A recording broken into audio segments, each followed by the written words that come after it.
bracket.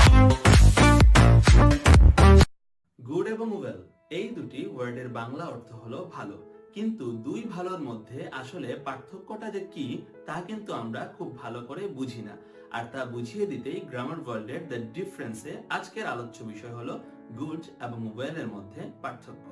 তার আগে বলে নিচ্ছি, যারা এখন পর্যন্ত আমাদের চ্যানেলটি সাবস্ক্রাইব করেননি, আমাদের চ্যানেলটি সাবস্ক্রাইব করে রাখুন এবং বেল আইকনটি প্রেস করে রাখুন, যাতে নতুন ভিডিও আসার সাথে সাথেই আপনি তা দেখতে পারেন।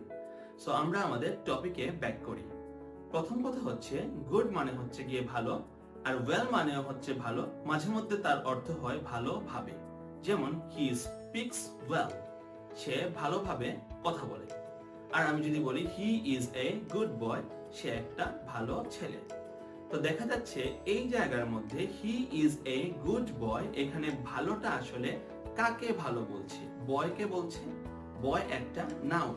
তো নাউনের ব্যাপারে যে অতিরিক্ত তথ্য দেয় সে হচ্ছে অ্যাডজেক্টিভ। তাহলে মাথায় রাখতে হবে গুড অলওয়েজ অ্যাডজেক্টিভ, অর্থাৎ সে কোনো নাউন বা প্রোনাউনকে ভালো এই কথা বলার ক্ষেত্রে ব্যবহার হয়ে থাকে।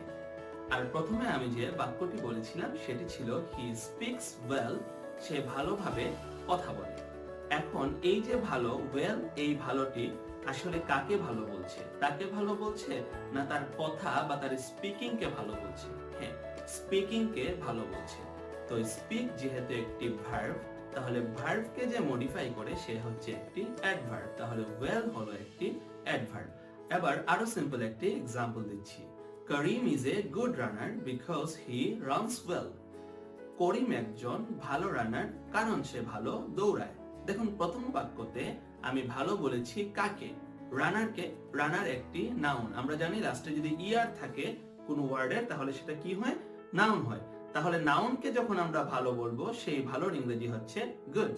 আর পরবর্তী বাক্যে যখন বললাম হি রানস ওয়েল, তখন আমি কিন্তু তাকে ভালো বলিনি, বরং তার দৌড়ানোকে ভালো বলেছি। তাহলে দৌড়ানো যেহেতু একটি কাজ বা ভার্ব, তাহলে ভার্বকে মডিফাই করতে যে ভালো বলি সেই ভালোটি হলো অ্যাডভার্ব এবং তা অবশ্যই হবে ওয়েল। অর্থাৎ যদি আমরা কোনো ভার্বের ব্যাপারে ভালো শব্দটি ব্যবহার করি, তখন আমাদেরকে ওয়েল ব্যবহার করতে হবে। আরো একটি ব্যাপার একটু খেয়াল রাখতে হবে, সেটি হলো আমরা যখন কোনো নাউনকে ভালো বলি তখন গুড ব্যবহার করি, আর আমরা যখন কোনো কাজকে বর্ণনা করতে গিয়ে ভালো বলি তখন আমরা ওয়েল ব্যবহার করি। তাই গুড সবসময় অ্যাডজেক্টিভ আর ওয়েল হলো অ্যাডভার্ব। কিন্তু ওয়েল মাত্র একটা ক্ষেত্রে অ্যাডজেক্টিভ হিসেবে ব্যবহার হতে পারে, যখন ওয়েল এর অর্থ হয় ফিল হেলদি। সো এটা কিভাবে? যেমন আমি যদি আমার স্বাস্থ্যগত কোনো ভালো অবস্থার কথা বলতে গিয়ে ভালো বলি, তখন কিন্তু আবার আমরা ওয়েল ব্যবহার করি, এবং এই ওয়েল একটু মনে রাখতে হবে, তা হলো অ্যাডজেক্টিভ। কিভাবে?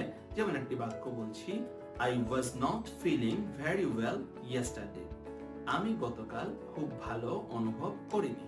তাহলে এই বাক্যে দেখা যাচ্ছে এই ভালোটি আমার হেলথ কন্ডিশন বর্ণনা করছে। তাহলে হেলথ কন্ডিশন বর্ণনা করার ক্ষেত্রে যে ভালো ব্যবহার করি, সেক্ষেত্রে আমরা ওয়েল ব্যবহার করতে পারি এবং অবশ্যই তা অ্যাডজেক্টিভ হবে, এছাড়া আর কোনো ব্যতিক্রম নাই।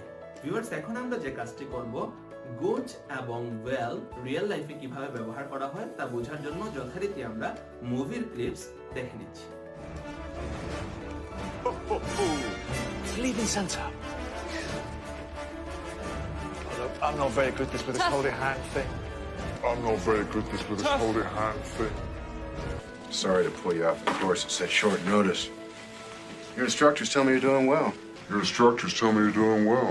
ভিউয়ার্স, আশা করি এই ভিডিওটি দেখার মাধ্যমে গুড এবং ওয়েল এর মধ্যে পার্থক্যগুলো কি তা আপনাদের কাছে একদম পরিষ্কার হয়ে গেল। তো আমরা আশা করি এই ধরনের ভিডিওগুলোর মাধ্যমে you will be a good speaker and you can speak well.